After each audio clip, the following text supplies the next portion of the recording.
दयानंद ब्रह्मचारी जी, सुदामा कुटी से। राधे राधे महाराज जी। महाराज जी, आपके चरणों में दंडवत प्रणाम। महाराज जी, विगत कुछ समय से भजन कम हो रहा है और भाव भी नहीं बन पा रहा। महाराज जी, हमसे कोई अपराध बना है या नहीं, ये पता नहीं लग रहा महाराज जी।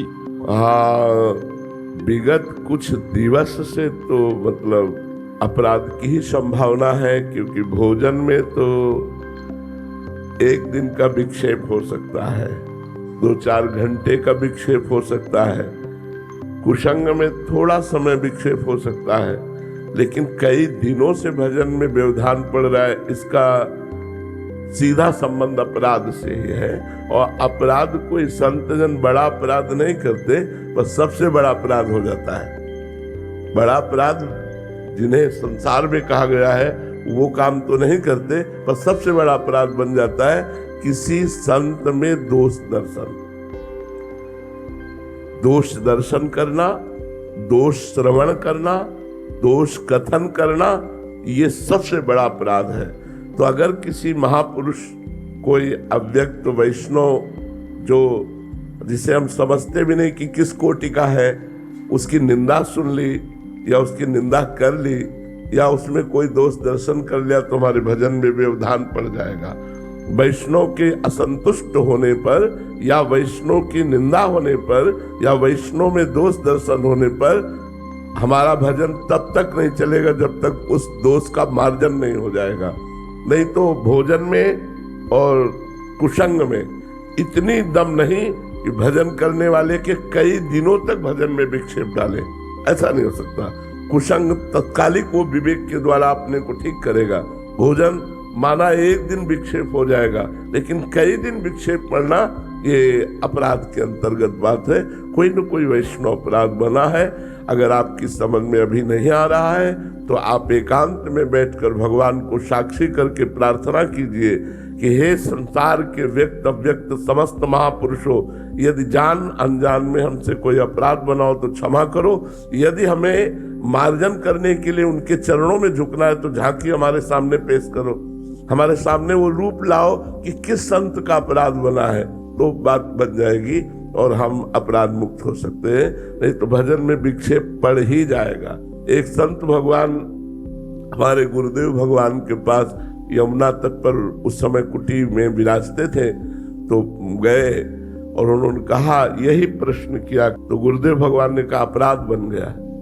तो उनका हम तो बहुत सावधान रहते हैं, संतों से कोई अपराध बनने की संभावना ही नहीं।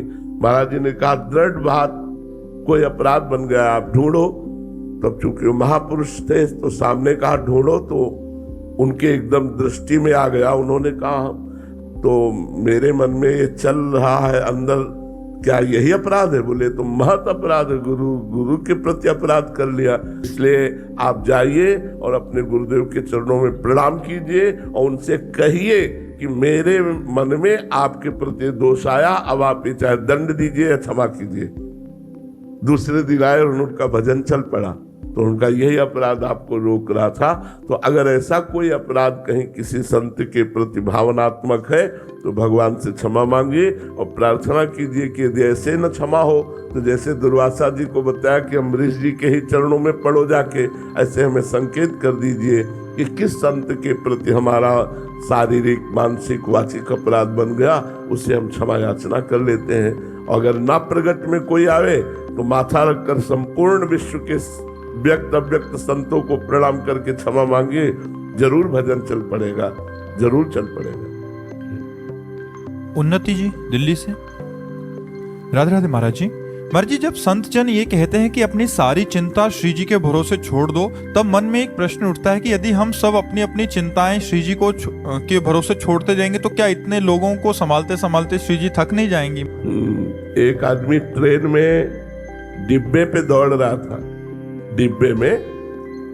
तो एक आदमी ने पूछा है भाई तू दौड़ क्यों रहा है? तो मुझे बहुत जल्दी अगले स्टेशन जाना है। अरे बोले तू बैठ जा, ट्रेन दौड़ रही है। यंत्रारूढ़ानिमम माया, गीता में भगवान ने क्या कहा? ये संपूर्ण जगत भगवान के द्वारा यंत्र में आरूढ़, जो जैसे खिलौना कठपुतली जैसा नचाए वैसा नाच रहा है। तुम तो व्यर्थ में चिंता करो, वो व्यर्थ में डिब्बे में दौड़ रहा है, उसके दौड़ने से ट्रेन में क्या फर्क पड़ेगा? यात्रा में क्या फर्क पड़ेगा? वो तो व्यर्थ में थकान ले रहा है, तुम व्यर्थ में चिंता की थकान ले रहे हो। पूरे विश्व की चिंता तो भगवान को है। पूरा विश्वम्बर सबके जगत में जितने भी चराचर जीव है, तुम अपनी चिंता कर रहे हो। पशु पक्षियों को, जड़ चैतन्य को, सबका भरण पोषण कौन कर रहा है? वही विश्वम्बर। चिंता तो व्यर्थ में ले रहे हो तुम, व्यर्थ। तुम्हारे किए क्या हो रहा है? जो होना है वही होगा, जो नहीं होना है वो नहीं होगा। तुम भजन कर लो, धर्म कर लो, परोपकार कर लो, भगवान का आश्रय लेकर अपना जीवन सुधार लो, चिंता मत करो। श्री जी में चिंता का कहीं प्रवेश नहीं है।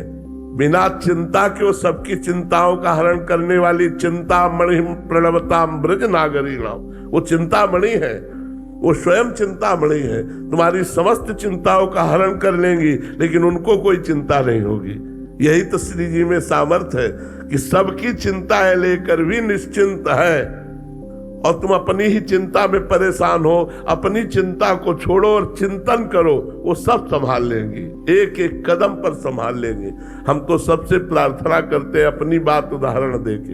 तो बोले आप बाबा जी हो? अरे चक्रवर्ती सम्राट अम्बरीश जी भी ऐसे निश्चिंत होकर के संपूर्ण राज्य को चलाते थे। आप छोटी चिंता करके बड़े से विमुख हो रही हो। अगर बड़े को अपनी चिंता समर्पित कर दो, वो चिंतामणि है, वहां चिंता का प्रवेश नहीं है। वो निश्चिंत आपको करके चिंता का नाश कर देंगे। आप ये चिंता न करो कि तब तो श्री जी परेशान हो जाएंगी। नहीं नहीं, वो अनंत सामर्थ्यशाली है। दीपक कुमार सिंह जी, राधे राधे महाराज जी। मेरा सवाल है कि महाराज जी, क्या गृहस्थ जीवन में होते हुए भी कुंडलिनी जागरण के मार्ग पर जाना संभव है? बिल्कुल नहीं, कदम मत रखना। बिना ब्रह्मचर्य के और बिना 3 घंटे सिद्धासन पद्मासन में बिना हिले डुले बैठे इसका प्रारंभ ही नहीं होता। 3 घंटे सिद्धासन पद्मासन और ब्रह्मचर्य प्रधान सूत्र है। तो गृहस्थ में ब्रह्मचर्य कैसे रहेगा? और ब्रह्मचर्य नहीं रहा तो फिर वो शरीर रोगी हो जाएगा, विविध प्रकार की परेशानियां आ जाएंगी। इसलिए कुंडलिनी के जागरण के मार्ग में कदम न रखे। अब गृहस्थ में होते हुए कुंडलिनी जागरण कैसे होगी? नाम जप के द्वारा। राधा राधा रात दिन जप करो तो अपने आप प्राणों का याम होगा। और जहां आपका अंतःकरण पवित्र हुआ तो ज्ञान शक्ति जागृत हो जाएगी, कुंडलिनी जागृत हो जाएगी, सच्चक्रों का अपने आप भेदन हो जाएगा, ब्रह्मबोध हो जाएगा, भगवत प्रेम हो जाएगा, सब हो जाएगा नाम से। नाम जप करो। अष्टांग योग के द्वारा कुंडलिनी जागरण की जो प्रक्रिया है उसमें संयम नियम की बहुत बड़ी आवश्यकता है। यम नियम प्राणायाम प्रत्याहार धारणा ध्यान समाधि, ये अष्टांग योग है। तो इसमें कदम रखना बड़ा कठिन है, क्योंकि जरा सा भी चूक हो जाने पर शरीर भयानक रोगों से ग्रसित हो सकता है। और इसमें मूल ब्रह्मचर्य चाहिए। गृहस्थ में ब्रह्मचर्य सुरक्षित रहता नहीं। इसलिए हमें लगता है नाम जप करो, शास्त्रों का स्वाध्याय करो, सत्संग करो, पवित्र आचरण करो, इसी से सब ठीक हो जाएगा। देव मेनालिया जी, मिनारिया जी, राधे राधे महाराज जी। महाराज जी, कुछ लोग साधु संतों को और धर्म को गलत बोलते हैं, तो महाराज जी ऐसे में बुरा लगता है तो उनको जवाब देना चाहिए या क्या करना चाहिए? कान में अंगुली डाल के चल देना चाहिए। जवाब देने से कोई फल नहीं मिलेगा, वो सुधरने वाले नहीं हैं। बातुल भूत विवश मतवारे, ते नहीं बोले ही बचन विचारे, तिनकर कहा सुनी नहीं काना, संत शंभु श्री पद अपवादा, कहीं सुनी तहाँ असमर्यादा, काटी जीव तास जो बसाई, श्रवण मुंद न चले पराई। कोई भगवान शंकर की, भगवान हरि की, संत की, गुरु की निंदा कर रहा हो तो ताकत हो तो उसकी जबान बंद कर देनी चाहिए, नहीं तो कान में अंगुली डालकर वहां से चल देना चाहिए। तो मुझे लगता है लड़ाई झगड़ा करने से अच्छा है कान में अंगुली डालकर चल देना। जिस सभा में, जिस मित्रों के पास बैठने में संत निंदा हो रही हो, कान में अंगुली डाल के चल दो। संत, हम मानते हैं इस बात को कि ये वेश ऐसा है कि इस वेश में जो नहीं आचरण कर पाते हैं वो लोग भी छुपे हुए हैं। मतलब अधर्माचरण से युक्त होकर इस धर्म रूपी वेश का आश्रय लेकर वो अपनी वासनाओं की पूर्ति करते हैं, मानते हैं। पर अगर नकली नोट होता है तो असली नोट भी होता है। ऐसा नहीं है कि नकली नोट बिना असली के बन जाए। असली की ही नकल होती है। तो अगर नकल है तो कोई असल है, अगर असल में है तो हम सब संतों की निंदा नहीं कर सकते। हमें चाहिए कि जहां संत निंदा हो रही हो, भगवंत निंदा हो रही हो, वहां से अपने को हटा लेना चाहिए, नहीं तो हमारे भी सुकृत नष्ट हो जाएंगे।